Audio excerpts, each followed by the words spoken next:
সুপ্রিয় দর্শক, বিএসআর এর মুক্তবাক অনুষ্ঠানে আপনাদের স্বাগত। আজ আমরা কথা বলবো কেমন বাজেট হলো। আপনাদের সাথে আছে আমি ফারুক মেহেদি। আর আজকের এই অনুষ্ঠানে কথা বলার জন্য আমাদের সাথে উপস্থিত রয়েছেন তিনজন পরিচিত ব্যক্তিত্ব। একজন আছেন বাংলাদেশ আওয়ামী লীগের কোষাধ্যক্ষ এইচ.এন. আশিকুর রহমান এমপি। আমাদের সাথে আছেন ইকোনমিক রিসার্চ গ্রুপ ইআরজির নির্বাহী পরিচালক ডক্টর সাজ্জাদ জহির। আমাদের সাথে আছেন সেন্টার ফর পলিসি ডায়ালগ সিপিডির গবেষণা পরিচালক ডক্টর খন্দকার গোলাম মুআজ্জম। আপনাদের তিনজনকে আমাদের এই আজকের এই অনুষ্ঠানে আলোচনার জন্য স্বাগত। আমরা আলোচনা করব, তার আগে আজকে আমরা আজকের পত্রিকা আমাদের যে প্রধান শিরোনামগুলো দেখে আসব। সুইস ব্যাংকে বাংলাদেশিদের জমা 4,069 কোটি টাকা, পাচার রোধে প্রশাসনকে কঠোর হওয়ার পরামর্শ অর্থনীতিবিদদের।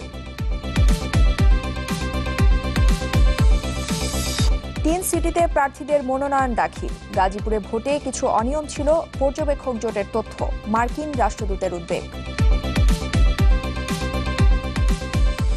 নির্দিষ্টকরণ বিল 2018 সর্বসম্মতিক্রমে সংসদে পাশ হলো। বড় কোনো পরিবর্তন ছাড়াই পাশ হলো নতুন বাজেট, আর্থিক ব্যবস্থাপনায় কৌশলী হওয়ার পরামর্শ বিশ্লেষকদের।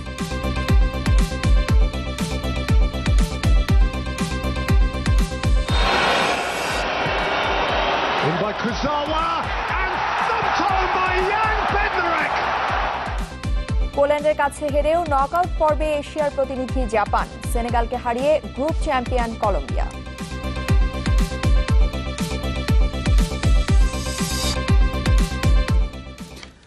দর্শক, আমরা এতক্ষণ আজকের প্রধান শিরোনামগুলো দেখছিলাম। আপনারা জানেন যে আজ 2018-19 অর্থ বছরের বাজেট পাশ হলো সংসদে। আপনারা জানেন যে আমরা এমন একটা সময়ে একটি বাজেট পেয়েছি যে বাজেটটি আকার হচ্ছে 4,65,000 কোটি টাকা, এবং এরকম একটি সময় বাজেট যখন বাংলাদেশের জনগণের মাথাপিছু আয় $1,700 এবং জিডিপি প্রবৃদ্ধি কম বেশি 7.5%, এবং যে সময়টাতে আমরা উন্নয়নশীল দেশের কাতারে প্রবেশ করেছি, এবং যে সময়টাতে বঙ্গবন্ধু স্যাটেলাইট মহাকাশে পা রেখেছে। আবার আমরা এই বাজেটটি নিয়ে কথা বলতে বসেছি যখন 11 লাখ রোহিঙ্গাকে আশ্রয় দিতে হয়েছে বাংলাদেশে, এবং যাদের ভরণ পোষণের দায়িত্ব বাংলাদেশ সরকার নিয়েছে, এবং এর পাশাপাশি এখনও শতভাগ মানুষ বিদ্যুৎ সুবিধা পায়নি, স্যানিটেশন, শিক্ষা, স্বাস্থ্য সুবিধা পায়নি, আছে নানান সমস্যা। এইরকম একটি বৈপরীত্যের মধ্যেই কিন্তু আমরা বাজেট নিয়ে কথা বলবো, এবং তার মধ্য দিয়েও কিন্তু আমাদেরকে এগিয়ে যেতে হবে সামনে। তবে তার আগে চলুন আজকের বাজেট নিয়ে আমাদের একটি বিশেষ প্রতিবেদন আছে, সেটা দেখব। সংসদে স্থিরীকৃত আকারে অর্থ বিল 2018 পাশ হলো। ঘোষণা দেওয়ার 3 সপ্তাহ পর পাশ হলো বাজেট। সংসদে কিংবা সংসদের বাইরেও হয়েছে আলোচনা সমালোচনা, প্রস্তাব পরামর্শ এসেছে নানান মহল থেকে, কিন্তু আমলে নেওয়া হয়নি কোনো কিছুই।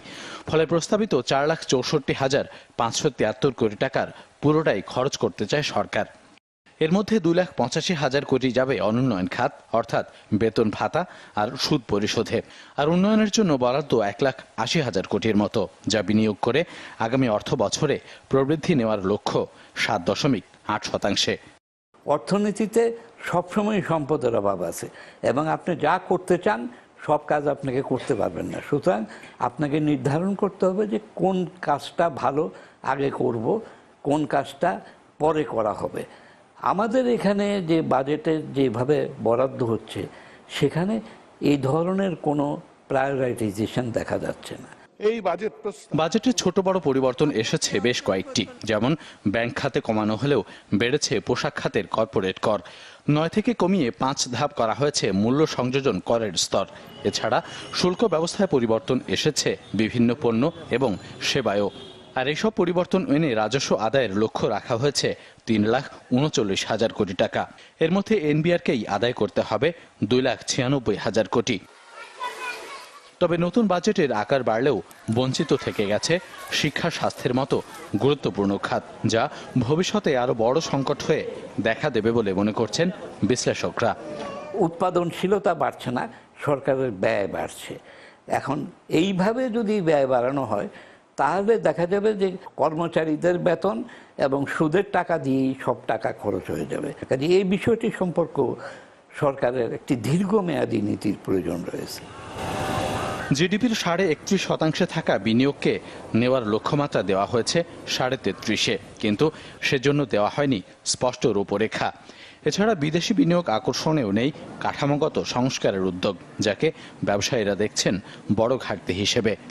এই ইনফ্রাস্ট্রাকচারগুলি আমাদের যতক্ষণ পর্যন্ত একটা স্বস্তিদায়ক পরিস্থিতি না আসছে, সহায়ক ভূমিকা না পালন করতে পারছে, তাহলে কিন্তু আমরা কাঙ্ক্ষিত সুফলটা পাবো না। রেকর্ড ঘাটতি বাজেট দুশ্চিন্তায় ফেলতে পারে সরকারকে, তাই পরামর্শ দেওয়া হয়েছে দেশীয় উৎস থেকে ঋণ নেওয়ার ক্ষেত্রে সতর্ক থাকার। আমরা বাজেটের উপর একটি প্রতিবেদন দেখলাম, আপনারা নিশ্চয়ই দেখেছেন। তো আমরা আসলে বাজেট যখন ঘোষণা হয় সবসময় আমরা দেখি যে বাজেট নিয়ে কিছু পক্ষে কিছু বিপক্ষে আলোচনা হয়, অনেক সমালোচনা হয়, কিন্তু আমরা যেটা দেখি যে বাজেট কিন্তু প্রতি বছরই হয় এবং সেই বাজেট সমালোচনা হয়। তারপরেও কিন্তু এই বাজেটেই আমাদের যে জিডিপি প্রবৃদ্ধি যেটা ছিল তা থেকেই কিন্তু আমরা উন্নতি করছি এবং আমাদের দেশে বিদেশি বিনিয়োগ হচ্ছে, দেশি বিনিয়োগ হচ্ছে, সব খাতেই কিন্তু এক ধরনের অগ্রগতি উন্নতি আমরা দেখছি। এর মধ্যেও আমরা দেখি যে অনিয়ম আছে, সুশাসনের অভাব আছে, নানান সমালোচনা আছে, তার মধ্য দিয়ে এগিয়ে যাওয়া। আমরা আলোচনা শুরু করতে চাই। আমাদের সাথে আছেন বাংলাদেশ আওয়ামী লীগের কোষাধ্যক্ষ এইচ.এন. আশিকুর রহমান এমপি। আপনাকে দিয়ে শুরু করতে চাই। আপনারা আজকে বাজেটটা পাশ করেছেন, আপনাদের সংসদেও কিন্তু বাজেটটি নিয়ে আলোচনা হয়েছে, সমালোচনা হয়েছে, সরকার দলের ভেতর থেকে অনেক কথা হয়েছে। আপনি কিভাবে দেখছেন বাজেটটি? না, আমি যেটা দেখি, আমি খুব সহজ অঙ্ক দিয়ে দেখছি। 1972 সালে এই বাজেটের পরিমাণ ছিল 786 কোটি টাকা। তার থেকে আজকে যে বাজেটটা উপস্থাপিত হলো এবং পাশ করা হলো সেটা হলো 4,84,573 কোটি টাকা। এটা আমি মনে করি এটা বিরাট অভিযাত্রা এবং কোনো কিছু বিশ্লেষণের মধ্যে না যেও আমরা বলতে পারি এটার বিশাল অগ্রগতি বাংলাদেশের জন্য, এবং এটা বিশাল অর্থের সমাহার। এবং যদি এই অর্থকে আমরা যদি ঠিক মতো, আমার সে কোনো সন্দেহ নেই এটা আমরা আদায় করতে পারবো, জোগাড় করতে হবে সেটা এই টাকা, এবং এটাকে যদি আমরা ঠিক মতো ব্যবহার করতে পারি সঠিক পথে, এবং সেটা নিশ্চয়ই বাংলাদেশে কাঠামোগত পরিবর্তন নিয়ে আসবে, 1 নম্বর। আর 2 নম্বর যেটা হচ্ছে কথা, যে এই আমাদের এই বাংলাদেশে একটা বৈশিষ্ট্য এখন, যে যেমন যেমন আমরা এই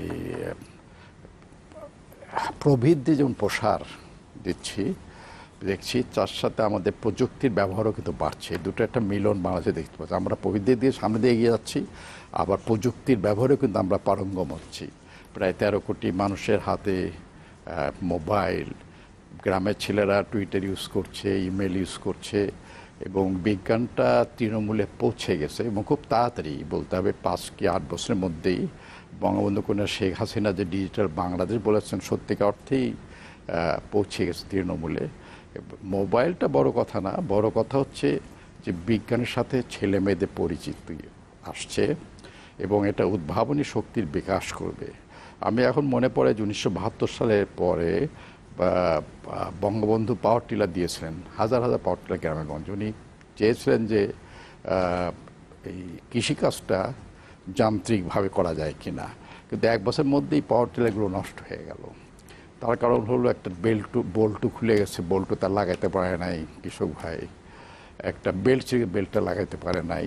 কিন্তু আজকে যদি আমরা এই পাওয়ার টিলার দিই গ্রামেগঞ্জে, বল্টু খুলে যদি যায়, বেল্ট যদি ছিঁড়ে যায়, তার জন্য কৃষক যিনি আছেন বাড়ির কর্তা, তাকে চিন্তা করতে হবে না, তার ছোট বাচ্চাটাই ওটা লাগিয়ে দিতে পারবে।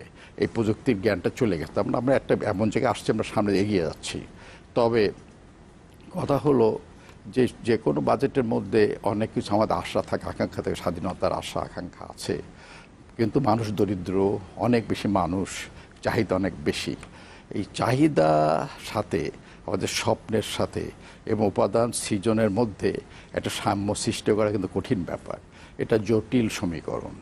এই সমীকরণটার মধ্যে আবার যখন আপনার অনেক টাকার দরকার, আবার বেশি টাকাও দিতে পারছে না গরিব মানুষ, একদিকে সম্প্রসারণ, ওইদিকে সংকোচন। এই জায়গাটাতেই আমি আসতে চাচ্ছিলাম যে আপনি যথার্থই বলেছেন, বেশ কিছু স্বপ্নের কথা আছে, মানুষের চাহিদা পূরণের কথা আছে, দারিদ্র্য বিমোচনের কথা আছে, এবং একটা ট্রান্সফরমেশনের মধ্য দিয়ে কিন্তু বাংলাদেশ এগিয়ে যাচ্ছে। আপনি যে বললেন যে এই যে প্রযুক্তির গ্রহণ করেছে মানুষ, একই সঙ্গে আমি যেটা আপনার কাছ থেকে জানতে চাই সেটা হলো এই যে বড় বাজেট, এটা নিঃসন্দেহে কর্মসংস্থানের হবে, বিনিয়োগ বাড়বে আমরা আশা করছি, কিন্তু এই যে বড় বাজেটে একটা বড় ঘাটতিও আছে, যেটা সরকারকে অর্থের সংস্থান করতে হবে, কিছুটা ব্যাংক থেকে ধার নিয়ে, কিছুটা বিদেশি উৎস থেকে, কিছুটা আপনার সঞ্চয়পত্র থেকে। কিন্তু আমরা দেখছি যে রাজস্ব এর যে একটা লক্ষ্য, সেই জায়গাটা কিন্তু আমরা মিট করতে পারি না। এই বাজেটটি যেটা আমরা মাত্র শেষ করলাম, সেখানেও কিন্তু একটা বড় ঘাটতি আছে, প্রায় কাটছাট করতে হচ্ছে প্রায় 25,000 কোটি টাকা। তো এইটা তো বোধ হয় যে আগামী বাজেটেও এরকম আশঙ্কা কি করা যায়? এই কথা কিভাবে এই টাকাটা, এই কথা উত্তর দেওয়ার আগে আমি আরেকটু ডক্টর যেহেতু আপনি দেখালেন, ডক্টর আবুল আলী এখানে একটা কথা যে বাজেটে বিভিন্ন একটা প্রায়োরিটির ব্যাপার আছে, কোন খাতে আমি বেশি মনোযোগ দেবো, এই ধরনের কোনো রকম ফোকাস দেখতে পাইনি বললেন।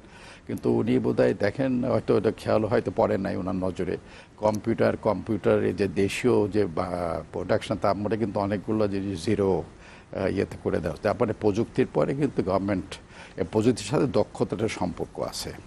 তো সেই জন্য শিক্ষা খাত, প্রযুক্তি অবশ্য 2.2% বাজেটে আছে, এটা এই পর্যায়ক্রমে আপনার আলোচনাটা আবার আসবে। আমি যেটা বলছি এটা তো বলতে হবে। তা আপনি যে বলছিলেন যে কি বলছো ওটা কথাটা, অর্থের যে সংস্থানটা, হ্যাঁ, ওটা ঘাটতি যে পড়ছে। ব্যাংক তো চিরকাল প্রতিটা দেশেই ব্যাংক, কিন্তু ব্যাংকের সাথে দেশের অর্থনীতির একটা সম্পর্ক, একটা কাছাকাছি সম্পর্ক। আমরা বলি যে bank sometimes supplies fuel to the economy of the country. বাংলাদেশও এক্সেপশন হবে না, কিন্তু আমাদের ব্যাংকগুলো স্বাস্থ্যবান হতে হবে, দেশের অর্থনীতি স্বাস্থ্যবান হতে হবে, এবং দেওয়া নেওয়ার ব্যাপারটা কিন্তু কোনো একটা অস্বাভাবিক কিছু না। মানুষের টাকা জমা দেবে, আমানত হবে, ব্যবসা বাণিজ্য বাড়বে, সরকারকেও ওটা লোন দেওয়া যায়।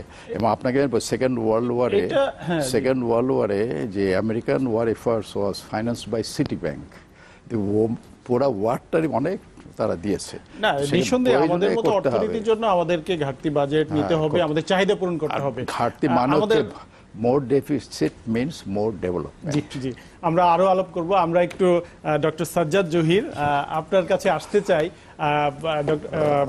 আশিকুর রহমান যেটুকু বলছিলেন যে আসলে বড় বাজেট হলেও ঘাটতি বাজেটও কোনো সমস্যা না, যেটা বিনিয়োগে সহায়ক হবে এবং কর্মসংস্থানে হবে, কিন্তু এটা তো আমরা আশা করছি, কতটা আসলে আমরা বাস্তবায়ন করতে পারবো?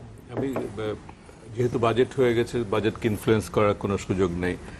আশিক সাহেব যে কথাটা তুলছিলেন, আমি অবশ্য একটা ছোট্ট সাইড পয়েন্ট তুলে শুরু করব। ব্যাংক কিন্তু পরিচিত যুদ্ধ ঘটানোর ব্যাপারে, ঐতিহাসিকভাবে এর একটা ক্রেডিবিলিটি আছে যে যে কোনো যুদ্ধের পিছনে খুঁজলে দেখা যাবে জগৎ শেঠ হোক অথবা অন্য কোনো ব্যাংক আসুক, থাকবে। এখন আমার ধারণা যে আসলে প্রথমত হচ্ছে বাজেটের সাইজ যেটা বলছিলেন যে 72-এর যেটা, সেটা প্রায় 40 গুণ বেড়েছে। আমি ভাবছিলাম যে ওই সময় 500 টাকা এন্ট্রি সরকারি চাকরির ছিল, এখন সেটা 40,040 গুণ, মানে বাড়লে পরে 4 কত 40 গুণ বাড়লে পরে ওই ধরনের একটা, মানে মোট কথা 80 গুণ বাড়া এবং 40,000 টাকা ঘটবে, যেটা সেই অর্থে কিন্তু নমিনাল ভ্যালুজে যদি চিন্তা করি বিরাট অঙ্কে বৃদ্ধি ঘটেনি। মানে আমি যদি বলি যে বাজেটের সাইজের নিঃসন্দেহে বাজেটের ডিমান্ড কিন্তু আরো বেশি, হ্যাঁ, অনেক কিছু করার জন্য সুযোগ আছে, কিন্তু বাজেটের অন্য একটা দিক বোঝার দরকার যে বাজেট একটা হচ্ছে যে বাজেট যদি পাস না হতো তাহলে সরকার, যেমন এটা আমরা ইউএস এর ব্যাপারে অনেক বিতর্ক দেখি যে সরকার তার খরচগুলো তখন কার্যকরীভাবে করতে পারে না। তো এটা মূলত সরকারের নিজস্ব অর্থ ব্যবস্থাপনার ব্যবস্থা, এবং সেটা কতটুকু, যেটা আমরা যদি আমাদের দেশের অর্থনৈতিক অগ্রগতির ক্রেডিটটা কাকে দিব, এটা সরকারের মাধ্যমে, বাজেটের মাধ্যমে যে খরচ করে তার একটা ভূমিকা আছে, কিন্তু সার্বিকভাবে ভূমিকাটা হচ্ছে বৃহত্তর জনগোষ্ঠী এবং যে সরকারের বাইরে যে সেক্টরগুলো অবস্থান করছে এবং তার ভিতরে সম্পর্কগুলোর ক্ষেত্রে কোন জায়গাতে ঘাটতি পড়ছে সেটা একটা দিক দেখার দরকার, যেটা আমরা বলছি উন্নতি আনার ক্ষেত্রে। আর আরেকটা দিক হচ্ছে সেটা মেটাবো কিভাবে, ঘাটতি যে উন্নয়নে রূপান্তরিত ঘটবে কিনা যে প্রশ্নটা ছিল, সেই ব্যাপারটাতে দেখায়। প্রথম জিনিসের ব্যাপারে আমার ধারণা যে যদি আমরা চিন্তা করি আমাদের দেশে অন্ততপক্ষে বিভিন্নভাবে কিন্তু বেসরকারি খাত যে সরকারি খাতের উপর নির্ভর করে, সেটা একটা অংশ কিন্তু ঠিকাদারি ব্যবসার সাথে জড়িত এবং সেটার সাথে আবার ঠিকাদারি রাজনীতিরও সম্পর্ক রয়েছে।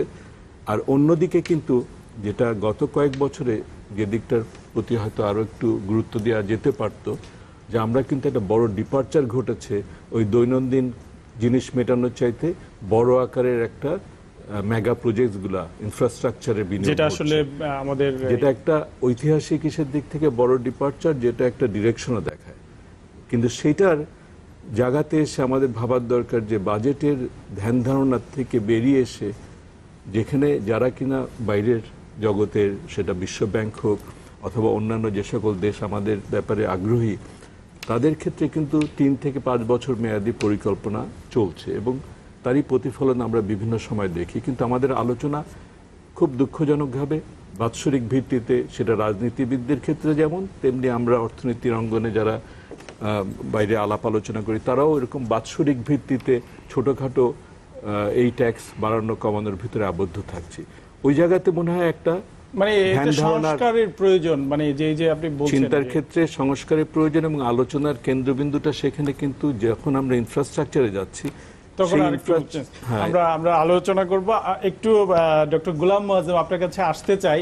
আমরা দেখেছি যে বাজেট ঘোষণার পরে আপনারাও কিন্তু একটা প্রেস ব্রিফিং করেছেন এবং বাজেটের নানান বিষয় তুলে ধরেছেন। আপনারা আসলে বাজেটটাকে কিভাবে দেখছেন? যদিও আপনারা বলেছেন যে বেশ কিছু দুর্বলতা আছে যে বাজেটটি বাস্তবায়নে, আপনারা আসলে সত্যিকার অর্থে কি মনে করছেন এই বাজেটকে কতটুকু এগিয়ে নিয়ে যাওয়া সম্ভব? না, যে জিনিসটি একটু আগে আলোচনা আসলো যে স্বল্প মেয়াদী প্রেক্ষাপট থেকে দীর্ঘমেয়াদী আঙ্গিকে বা প্রেক্ষাপট থেকে বাজেটকে দেখা, আমরা এবারের বাজেটটিকে সেই আঙ্গিকে দেখতে চেয়েছি। মূলত দুটো দৃষ্টিভঙ্গি থেকে আমরা বাজেটকে দেখতে চেয়েছি। একটি হলো সামগ্রিকভাবে সামষ্টিক অর্থনৈতিক যে পরিস্থিতি, সেই পরিস্থিতি বিবেচনায় বর্তমান যে বাজেটটি নেওয়া হলো সেটা দীর্ঘমেয়াদী প্রবৃদ্ধি অর্জনে কতটুকু সহায়ক হবে। আর দ্বিতীয়টি হলো সরকারের যে দীর্ঘমেয়াদী লক্ষ্যমাত্রা, একটি ভারসাম্যপূর্ণ সাম্যপূর্ণ সমাজ সৃষ্টি, সেই দৃষ্টিভঙ্গি থেকে যে বাজেটারি কাঠামো দেয়া হলো, তার যে বিভিন্ন রকমের বাজেটারি মেজার্সগুলোর কথা বলা হলো, সেটা কতটুকু সেটির সঙ্গে ভারসাম্যপূর্ণ। এই জায়গা থেকে আমরা যেটি দেখতে পেয়েছি সেটি হলো যে প্রবৃদ্ধির হিসেবের সঙ্গে যদি আমরা মিলিয়ে দেখি, তাহলে সে জায়গায় আশার কথা রয়েছে এবং আমরা আশাবাদী হতেই পারি। কেননা 7.5% উপরে প্রবৃদ্ধি অর্জনকারী দেশের সংখ্যা খুব বেশি না এবং সেখানে বাংলাদেশ সেটি ধরে রাখতে পারছে, এটা নিঃসন্দেহে একটি ইতিবাচক কথা। প্রশ্নটি হলো যে আমরা এই 7.5% উপরে বা এখানে যেমন 7.67% কথা বলা আছে, আগামী বছর 7.8% টার্গেট করা হচ্ছে। প্রশ্নটি হলো যে এই প্রবৃদ্ধি কোথা থেকে আসছে? তখনই তাকালে দেখবেন যে এই প্রবৃদ্ধির একটা বড় অংশ আসছে আসলে সরকারি বিনিয়োগ এখানে একটা বড় ভূমিকা রাখছে। এটি খারাপ বলবো না, এটি অবশ্যই ভালো, কিন্তু যেটি হওয়া দরকার ছিল যে সরকারি বিনিয়োগ হবার ফলে বেসরকারি বিনিয়োগ বাড়বে, তার ফলে কর্মসংস্থান সৃষ্টি হবে, মানুষের আয় বৃদ্ধি হবে, ওই লিঙ্কেজগুলো কিন্তু পর্যাপ্তভাবে হচ্ছে না। সে কারণে দেখবেন যে সাম্প্রতিক সময়ে আমরা কর্মসংস্থান বৃদ্ধি হতে দেখছি, কিন্তু মানুষের আয় বৃদ্ধির ঘটনা কিন্তু প্রকৃত আয় বরঞ্চ কমে গেছে বলে সরকারের বিবিএস এর তথ্যে সেটি বলছে। ফলে সেই জায়গাতে কিন্তু আমরা বলছি যে সাম্যমূলক যে অবস্থান, সেই জায়গার দিকে সরকারের নজর দেয়া। সরকার হয়তো বাজেট দিচ্ছেন, বড় বাজেট দিচ্ছেন, বাস্তবায়ন করছেন, কিন্তু মানুষের আয় বৃদ্ধি করা, কর্মসংস্থান করা, সেই জায়গাটির দিকে আরও বেশি নজর দেওয়া দরকার। ইতিবাচক যেটি বাজেটে আমরা দেখতে পাচ্ছি যে বিভিন্ন ধরনের দেশীয় শিল্প খাতকে সরকার প্রাধিকার দিতে চাচ্ছেন। আমরা এর ভিতরে দেখতে পাচ্ছি মোটরসাইকেলের ক্ষেত্রে, দেশীয় মোবাইল সংযোগ শিল্পের জন্য, ফার্মাসিউটিক্যাল সেক্টরের জন্য, এছাড়া আমরা আইসিটি সেক্টরের জন্য সরকারের বিশেষ নজর দেখতে পাচ্ছি। এগুলো খুবই ইতিবাচক, এটি খুবই ইতিবাচক। কিন্তু একই সাথে এটিও আবার মনে রাখা দরকার যে যেভাবে এই জিনিসগুলো দেয়া হচ্ছে এবং এর সঙ্গে যদি আপনি কর্পোরেট কর কমানোর বিষয়টিও দেখেন, সেটিও শুধুমাত্র ব্যাংকিং খাতকে দেয়া হচ্ছে, কিন্তু সামগ্রিক ক্ষেত্রে আমাদের এই মুহূর্তে যে অবস্থা, তাতে ব্যাংকিং খাতের জন্য এই কর সুবিধা দেওয়ার কোনো যৌক্তিকতাই আসলে কেউ দেখেন। এই জায়গাটাতে আমি একটু বলতে চাই, আপনারা এর আগেও আমরা দেখেছি যখন আসলে এই যে উচ্চ কর্পোরেট কর, এটা নিয়ে কিন্তু সর্বমহলে সবসময় সমালোচনা ছিল যে আসলে এই কর্পোরেট কর আসলে বিনিয়োগের জন্য বাধা।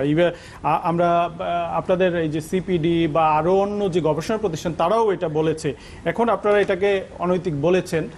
আমরা এই বিষয়গুলো নিয়ে আরেকটু আলাপ করব, একটা বিরতি নেব। প্রিয় দর্শক, বিএসআরএম মুক্তবাকে একটা বিরতি নিচ্ছি, বিরতির পর এসে এই বিষয়গুলো নিয়ে আলাপ করব, আমাদের সাথেই থাকুন।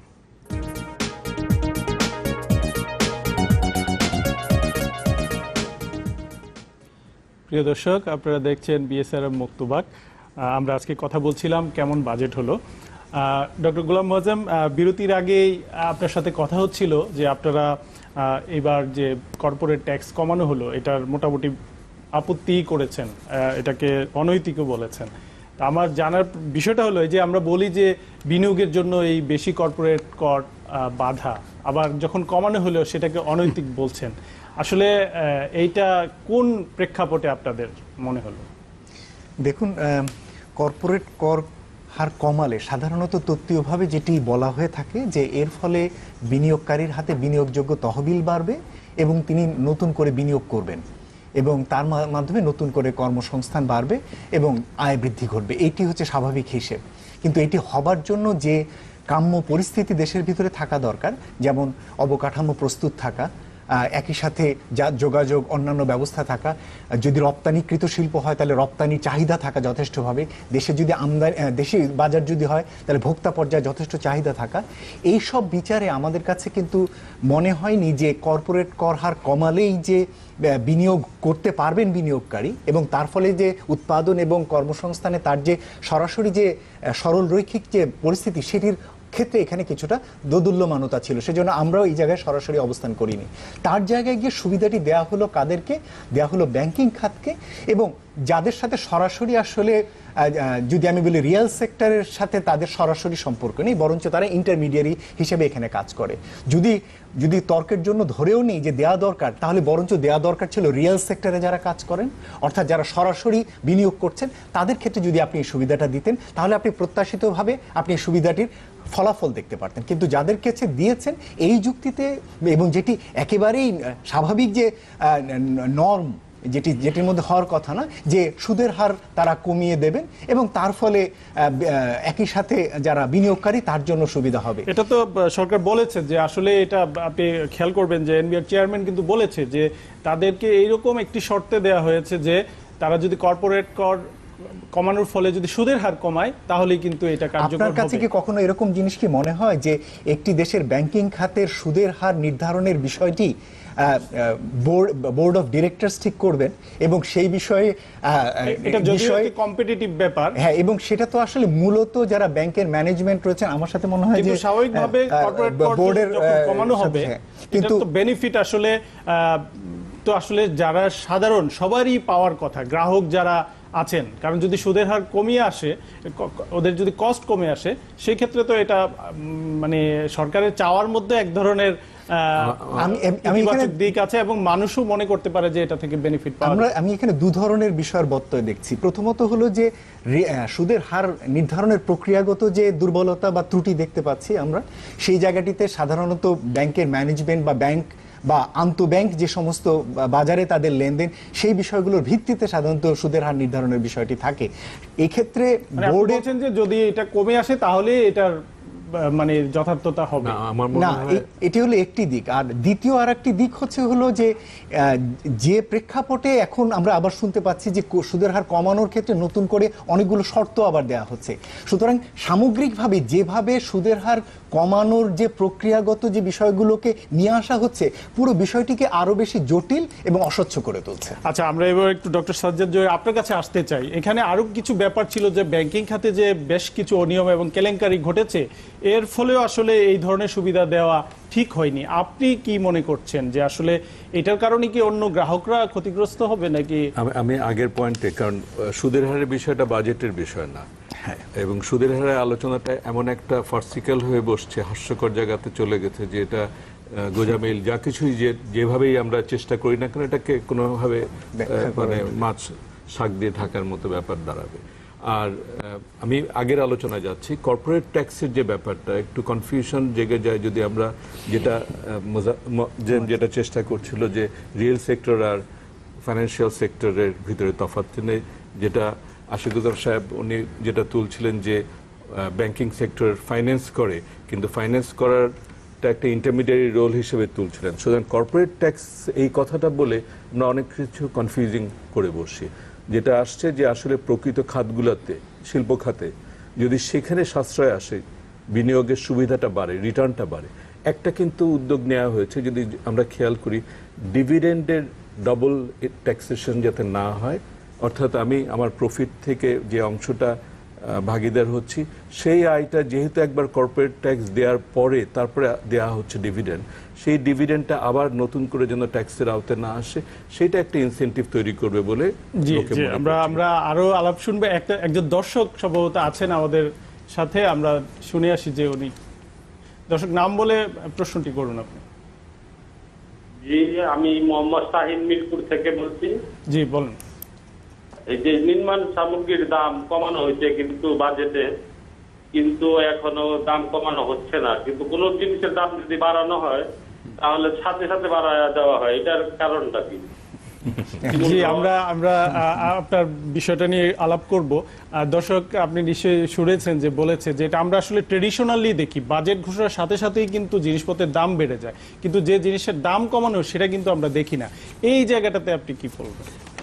এটা সর্বক্ষেত্রেই কিন্তু দেখা যায় যে দাম, কাউকে যদি জিজ্ঞাসা করি কেন দাম কমছে না, ভাই এটা তো আগের দামে কেনা, আর কেন দাম বাড়ছে এখন নতুন করে এটা কেনা হচ্ছে, এটা দ্রুত এই জিনিসটা বাস্তবে অ্যাডজাস্টমেন্টের একটা সময় লাগে, এটা ধরে নিতে হবে।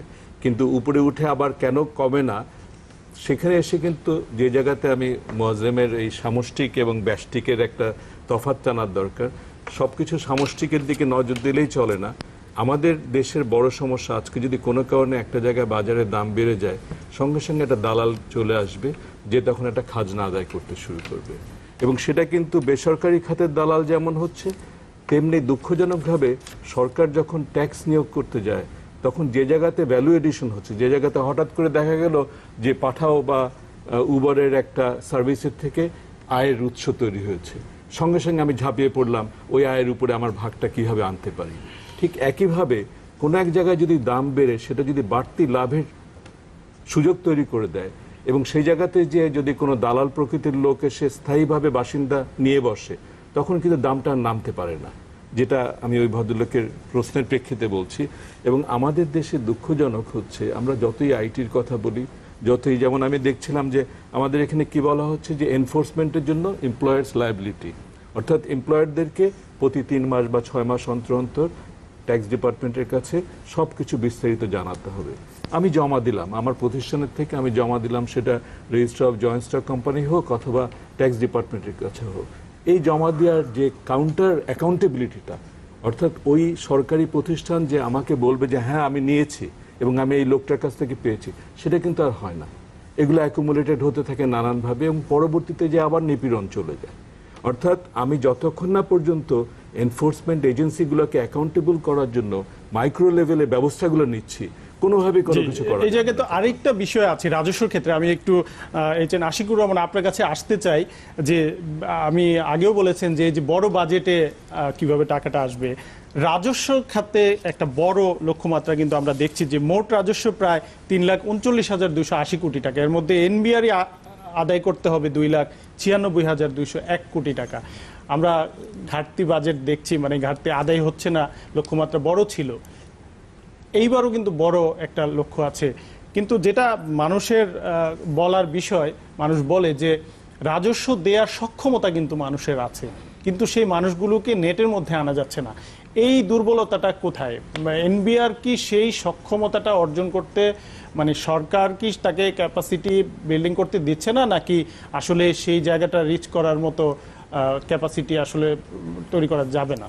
কোনটা আসলে আপনারা মনে করছেন? না, এই বিষয়ে তো আগে কোনোদিন এত বেশি মনোযোগও দেওয়া হয়নি, দৃষ্টিপাতও করা হয়নি। এখন তো ট্যাক্স মেলা করা হয়, ট্যাক্স ফেয়ার করা হয়, তারপরে বিভিন্নভাবে পুরস্কৃত করা হচ্ছে, সম্মাননা দেওয়া হচ্ছে।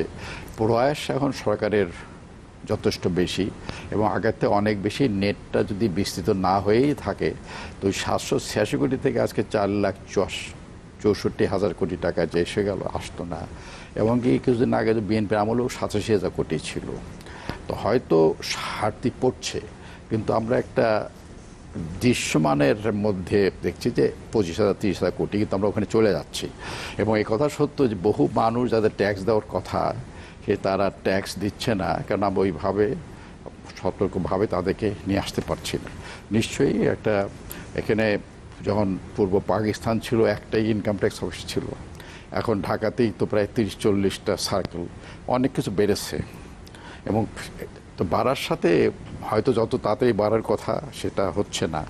তারপর ধরতে পারেন যেটা যে মানুষ যতখানি সচেতন হওয়ার কথা বা সরকারি অফিসার যত দক্ষ হওয়ার কথা, তারপর অনেক রকম অন্যরকম দুর্বলতা আছে, সেসব মিলে আমাদের কাঙ্ক্ষিত যে হয়তো পাচ্ছি না, কিন্তু আমরা কাছাকাছি চলে যাচ্ছি সেটা ঠিক। তবে একটা কথা আপনাকে বলি, মানে মোটা দাগে আমি মানে ওনারা দুইজনই তো ডক্টর গোলাম মোয়াজ্জেম এবং ডক্টর সাজ্জাদ অনেক প্রখ্যাত, ওনারা অর্থনীতিবিদ। আমি সাধারণ চোখে দেখি, আমি যখন প্রথম রাজনীতি মাঠে নামলাম 82-83 সালে, তখন তো আমাদের বাচ্চাগুলো স্কুলে যেত না, পায়ে পরনে কাপড় ছিল না, পায়ে জুতা ছিল না।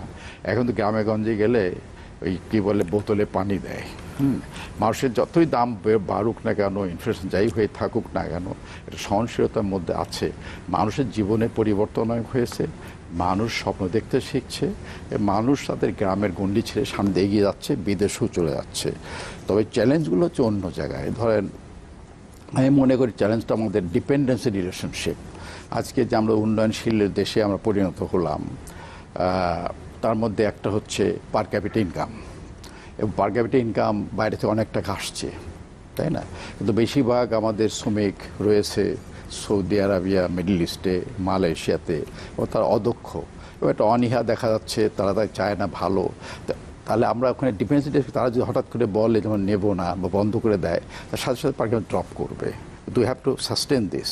তাহলে এই ডিপেন্ডেন্সি রিলেশনশিপটা যেটা আছে, ধরেন ভঙ্গুরতা, জলবায়ুর ব্যাপারটা আছে, উপকূলে যায় উষ্ণতা বাড়ছে, উপকূল ভাঙছে, সমুদ্রপৃষ্ঠ থেকে সমুদ্র রাইজ করছে, তো এইসব তখন 18% চলে যাবে আমাদের বাংলাদেশে। নিঃসন্দেহে আমাদের এই জায়গাগুলোতে ব্যাপক উন্নতি হচ্ছে, কিন্তু আমি যেটা জানতে চাচ্ছিলাম আমাদের দক্ষতা সৃষ্টি করা, আইটি করা, নার্সেস, চিকিৎসা, যে কোনো দেশে পরে যে কোনো সেক্টর পরে ওই ইন্ডাস্ট্রিকে ডাইভার্সি করা, ডোমেস্টিক এবং আউটসাইড, এসবগুলো করা দরকার আছে।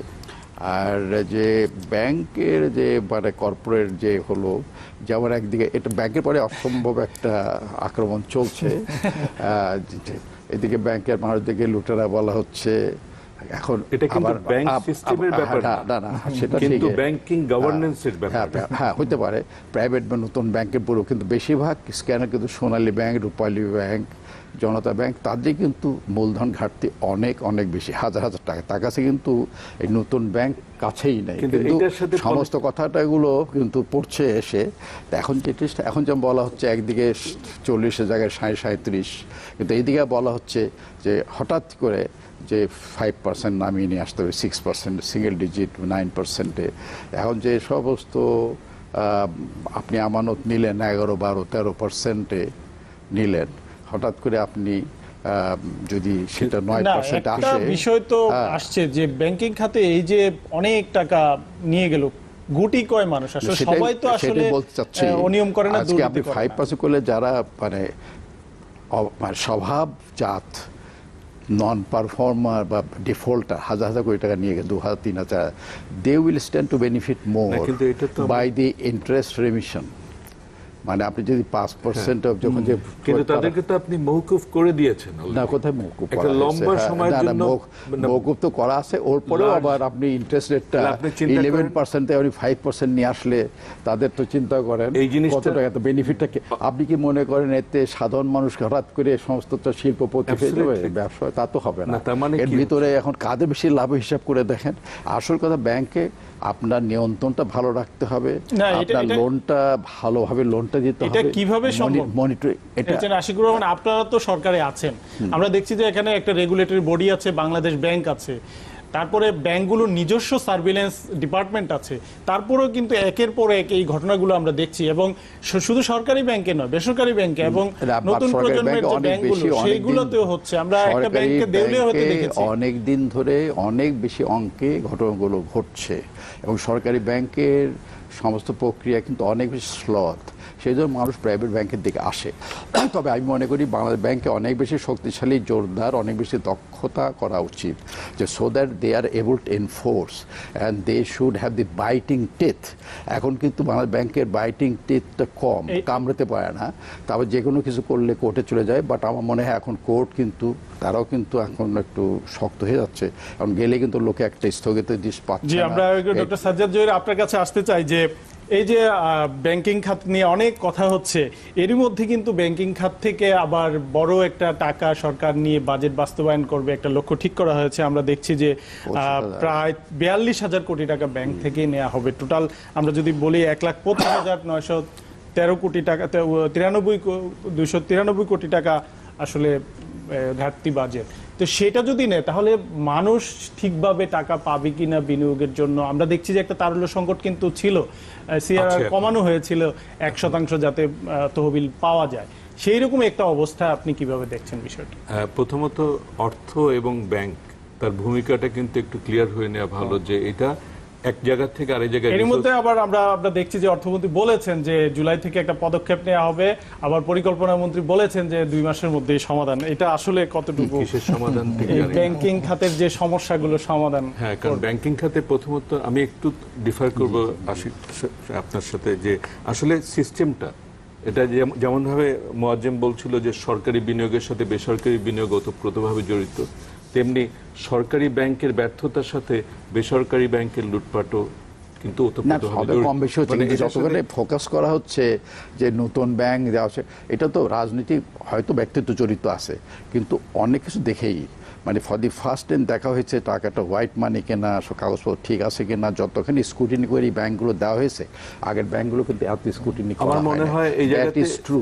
না, কিন্তু আমরা এই জায়গাতে কিছু আমাদের অন্যদিকে এটা মানে স্লোগানের ভিত্তিক একটা কথা বললে তো হবে না। I have to go into the details. না, আমি এটা বলি সরাসরি না, আমি কিন্তু একটা পয়েন্ট প্রথমেই বললাম যে ব্যাংককে কিন্তু রিসোর্স ট্রান্সফারের মেকানিজম হিসেবে ব্যবহার করা যায়। সুতরাং আজকে যদি আওয়ামী লীগ হোক বা অন্য যে কোনো পার্টি, সে তার ব্যাংকিং সিস্টেমটাকে এমনভাবে ব্যবহার করবে যাতে কিনা সে তার ডিজায়ার্ড যদি ইনভেস্টমেন্ট গোল, যে আমি বিনিয়োগ করতে চাই, টাকা তুলবো, টাকা তুলে, কারণ ব্যাংকিং সিস্টেমের রোলটাই ওটা, যে এক জায়গা থেকে টাকা তুলে ক্ষুদ্র সঞ্চয়ীদের কাছ থেকে টাকাগুলোকে নিয়ে যেভাবে আমরা ক্যাপিটাল মার্কেটের নামে যে শেয়ার মার্কেটের যে জিনিসটা ঘটে একভাবে, ব্যাংকিং খাতের মাধ্যমেও সেটা ঘটে। Good governance must.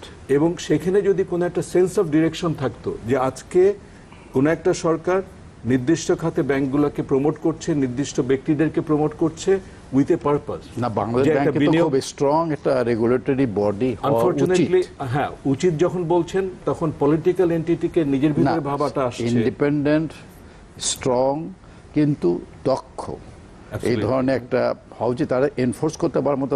কিন্তু একটা জিনিস হচ্ছে কি, আমি যে কোনো রাজনৈতিক কিছুটা পিছনে ব্যাকআপ দরকার, বলছি যে না, স্ট্রং ব্যাকআপ দরকার। পলিটিক্যাল উইলটা দি অ্যাক্ট অফ উইল, আমাদের একটা উইল না থাকে তো যে কোনো সরকার তো একটা, আমার এই সরকার তো একটা উইল আছে, আমার মানুষের ভালো করতে চায়। এটা তো আসলে সবাইকে বলা যাবে না, এই সংখ্যাটা তো কম, এবং এরা তো আসলে মানে আপনি সৎ যে গ্রাহক তাদেরকে বঞ্চিত করা হবে, এরা তো গুটি, এবং তারাই কিন্তু আসলে সরকারের যে ভালো কাজ উদ্যোগ সেটাকে কিন্তু বিনষ্ট করে এবং সুশাসনকে প্রশ্নবিদ্ধ করে। আমরা একটু এবার খন্দকার গোলাম মোয়াজ্জেম আপনার কাছে আসতে চাই।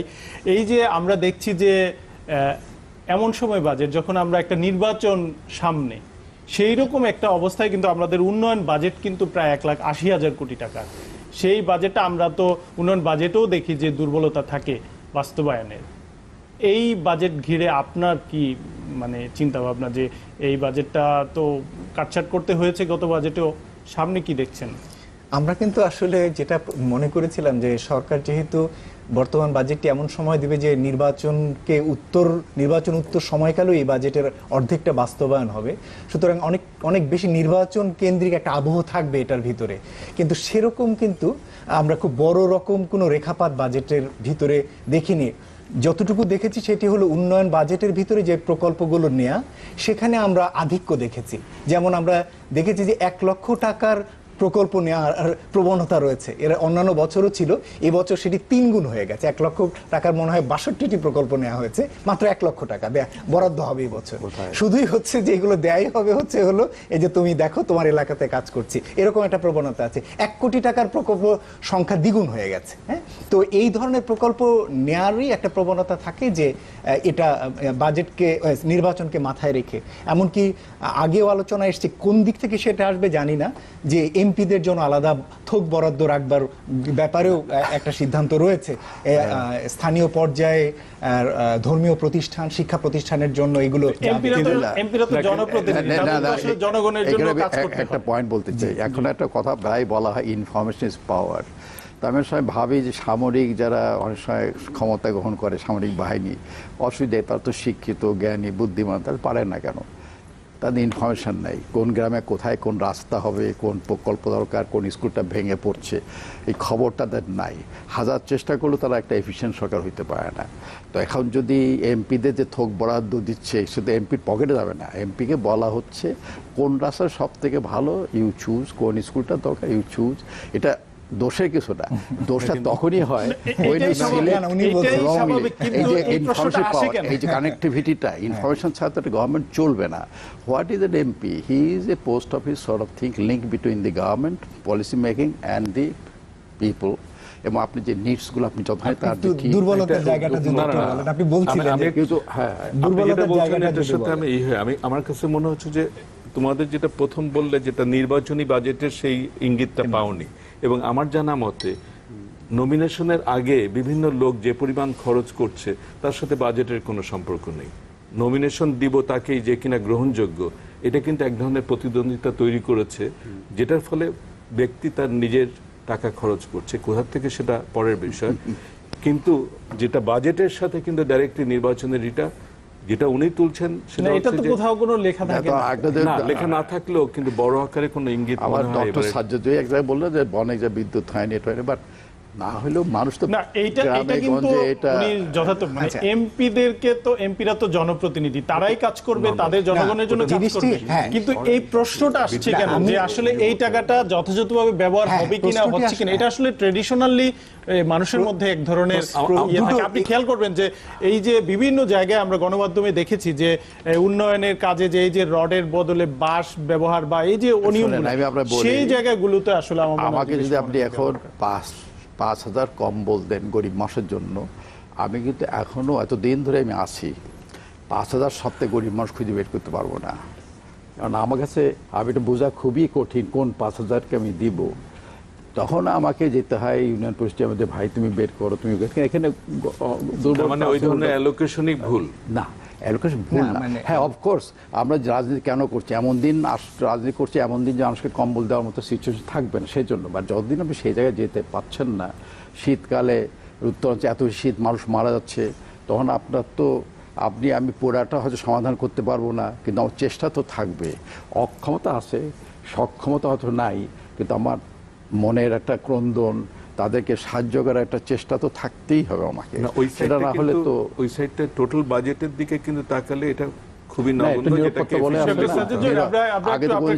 নিরাপত্তা বলে একটু আসতে চাই। যদি সার্বিকভাবে একটু চিন্তা করি যে এবার যে একটা বড় বাজেট এবং সরকারের লক্ষ্য হচ্ছে 7.8% নিয়ে যাওয়া জিডিপি প্রবৃদ্ধিটা, এবং সরকার লক্ষ্য করছে কিন্তু তার চেয়ে বেশি আশা করছে, কিন্তু একই সঙ্গে মূল্যস্ফীতি কিন্তু কমিয়ে রাখা 5 আমরা যদি 6% মধ্যে নামিয়ে রাখার একটা লক্ষ্য। কিন্তু এটা কি এক ধরনের কন্ট্রাডিকশন তৈরি করে না যে আপনি বেশি বিনিয়োগ করবেন, বেশি বিনিয়োগ মানে হচ্ছে অর্থের যে অবাধ প্রবাহ, সেই জায়গাটাতে স্বাভাবিকভাবে জিনিসপত্র, মানুষের কনজাম্পশন বাড়বে, ভোগ বাড়বে, ব্যয় বাড়বে। আমি বুঝছি, আমি সময়ের অভাবে খুব অল্পতে দুটা কথা বলবো। এক নম্বর হচ্ছে স্টেরিলাইজেশন বলে একটা প্রোগ্রামের কথা আমরা প্রায় বলি। আজকে টাকা যদি আছে এবং সেই টাকাটা যদি কিনে নেওয়া হয়, সাপোজ টাকা আছে আমার হাতে, আমি ডলারগুলো কিনে নিই এবং ডলারগুলো যদি বাইরে চলে যেতে পারে, তখন কিন্তু স্থানীয় মার্কেট বাজারে মূল্যস্ফীতিটার চাপটা কমে যায়।